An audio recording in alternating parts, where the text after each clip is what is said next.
Hi guys, it's Elvie with House of Color. Welcome back to my channel. Today's video is my 30/31 week pregnancy update video. And if you're new to my channel, I do 2 to 3 videos a week. Hi, thank you. I do weekly vlogs on Wednesdays, and then on Fridays I do my pregnancy updates, and then sometimes I'll throw in like a lifestyle video on a random day. So be sure to subscribe to my channel if you guys are interested in any of the topics I talk about: beauty, lifestyle, mommy, baby, pregnancy stuff. Today is my 30/31 week pregnancy update video. So for this week, I feel like there hasn't been any dramatic changes as far as my symptoms are concerned. I did write it down, that way I don't forget anything. So I am still having a lot of sleeping problems. I wake up about at least I wake up about 2 to 3 times a night, and then a lot of times I will have problems going back to sleep. Normally I usually never have that. Like if I get up to go pee or something, I go back to bed and then I go right back to sleep. But since the pregnancy, it's been a lot harder to go back to sleep. So sometimes I stay up for an hour, sometimes 2 hours a night, and it makes me really restless and tired during the day. Not to mention, this guy kicks a lot. He's been having night terrors also, so that's been really frustrating and you know, really sad to see him just kind of experience that at night. So yeah, the sleeping situation has not been ideal. It's been very straining on my body. I'm having a lot of heartburn this week, and I do remember last pregnancy with Preston, I had a lot of heartburn towards the end of the pregnancy. So around like 8.5 to 9 months, and the rest of the 9 months I had a lot of heartburn, and that was super uncomfortable.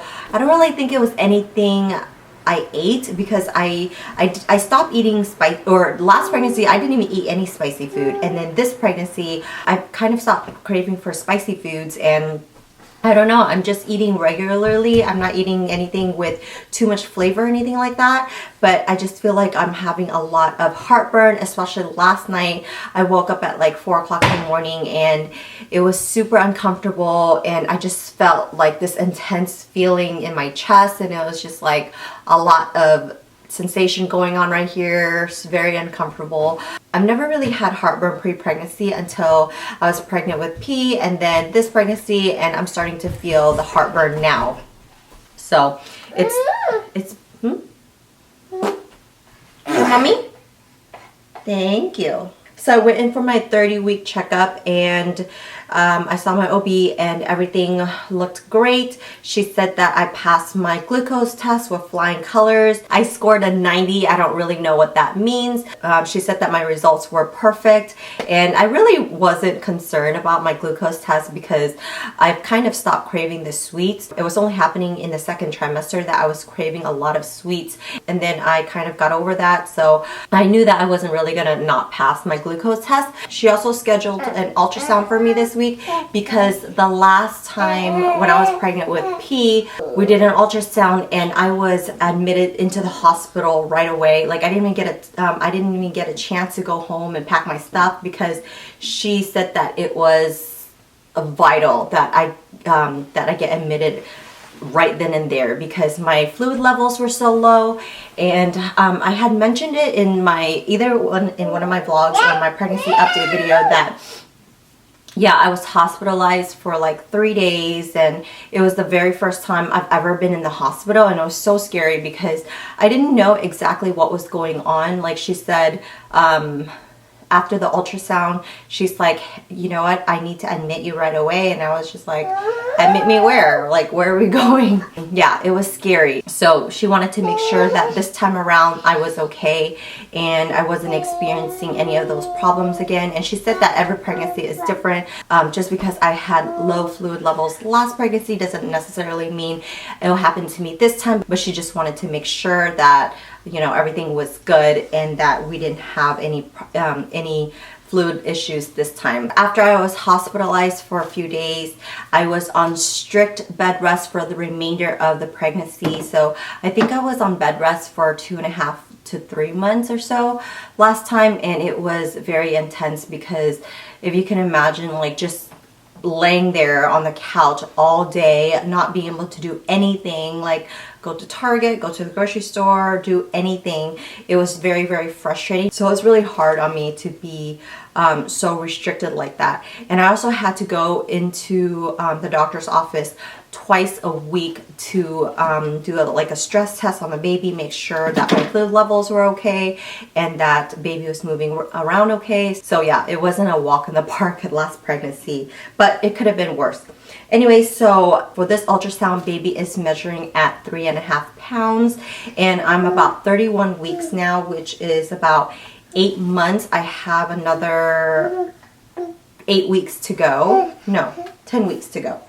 I have about another 10 weeks to go, and I'm not sure if baby is going to be able to double in weight because this guy was only about 5 pounds 14 ounces, so he wasn't very big at all. Based on my own anatomy and things like that, it's typical for me to carry such a small baby, and that baby is falling in the 20th percentile, but you know what, that's kind of normal for my size. But she is scheduling another ultrasound for me in a month just to make sure that everything is okay. Baby is still very active, very, very active, especially at nighttime. That hasn't changed, and I did bring that up to her. I was like, she asked me how baby was doing, if baby was moving around a lot, and I said yes, you know, baby is very active. And I was like, is that normal? And she's like, yeah, it's normal. However, if baby is very, very active and then just suddenly stops, hi, nice to meet you,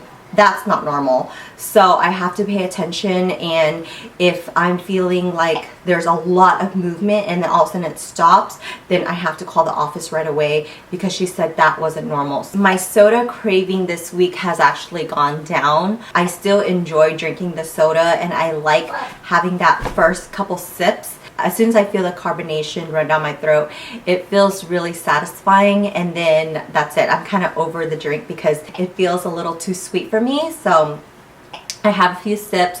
I don't drink the whole thing. I just have a few sips to satisfy my cravings, and then that is it. According to my baby center app, it says baby is the size of a coconut now. One of the issues that the app talks about is heartburn and indigestion and what you can do to help with that.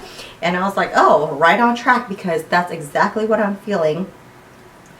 Okay, so it says that to avoid heartburn, and especially at nighttime, which is exactly what I'm experiencing, and how to minimize the problem, what you want to do is avoid carbonated drinks.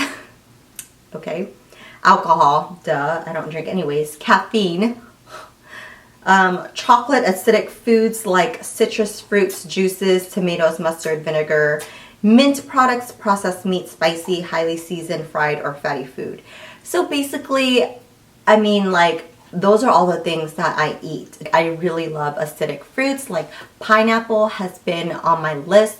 I've been eating more pineapple than usual, and I'm not eating an intense amount of pineapple because I heard that if you eat too much pineapple, it does thin out your cervix, so you don't want to do that. But I think everything in moderation is fine, as long as you're not like chugging 4 pineapples down your body a day. I think that will be problematic, but for me, I'm just having like maybe 1 pineapple a week or a week and a half. So I'm not too worried about, you know, the thinning out the cervix thing. It's also saying that to use extra pillows under your chest and head, eat small frequent meals, and wear clothing that is loose around your waist and abdomen when you're sleeping, which I already do. It's getting to the point now, I'm going to be 8 months on Tuesday, and I feel like the 8 and 9 month stretch is going to be the most difficult. This is where it's going to feel super heavy. I'm going to have a lot of shortness of breath because I feel like baby is just kind of occupying a lot of space in my body and pushing up on my lungs and my chest, and it's going to be harder to breathe. I'm having a little bit of heartburn right now as we speak, and I barely ate anything bad. It's just a part of being pregnant, and it's just a part of being pregnant, and I feel like the last month the 9th month is probably going to be the most difficult because you're going to feel so uncomfortable and it's going to be super hard to sleep at night, especially like especially finding a position that's comfortable for you. So yeah, we're in the home stretch though, you guys. We are gonna get there. I can't believe I only have another 2 months left. My actual due date is March 20th, but I feel like I'm going to be a little bit early, maybe a week, maybe 2 weeks early, because with him, I hit 39 weeks the day he was delivered. So we'll see. I think I'm going to be just a little bit early this time around also. Okay, so here is the bump date situation. Uh-oh. You, ow! Owie! Again? Again, present? Owie, owie, owie, owie, owie, owie, owie, ow! Come on.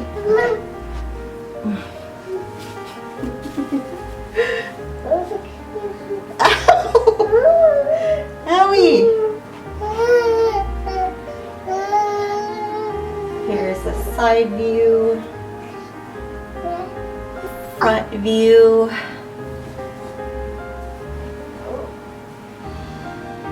other side view.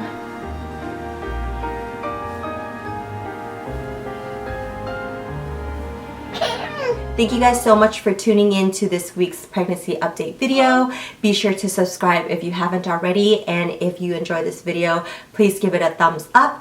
I will see you guys next week for next week's pregnancy update video. Bye!